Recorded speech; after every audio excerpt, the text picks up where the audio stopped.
এলো না তো এখনো। কথা যখন দিয়েছে না এসে থাকবে না, আসবে নিশ্চয়ই। শেষ পর্যন্ত মত বদলাবে না? মনে হয় না। তুমি বাড়িতে কিছু জানিয়েছো?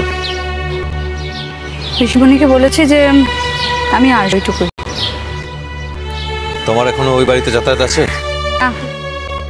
সেই জন্যই তো শুনে খুব অবাক হয়ে গেছে। দুদুল যে আসছে বলনি তো?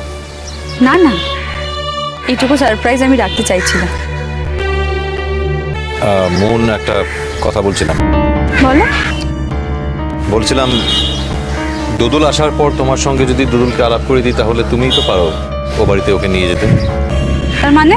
না মানে আমাকে যে ও বাড়িতে দুদুলকে নিয়ে যেতে হবে তার তো কোনো মানে নেই। বাহা না করেছে? এখানে হঠাৎ বাহার প্রসঙ্গ এলো কোথা থেকে? তুমি নিজেই বলেছিলে যাবে, এখন নিজেই নিজের কথাটাকে চেঞ্জ করছো, তাই আমি জিজ্ঞেস করলাম। আমি আমার কোনো কথা চেঞ্জ করিনি মন। আসল কথা হলো দুদুলে তার মার সঙ্গে দেখা করানো। তোমাদের বাড়িতে আমার যাওয়াটা নয়। ইষ্টি কুটুম সোম থেকে রবি প্রতিদিন দুপুর ৩টে স্টার জলসায়।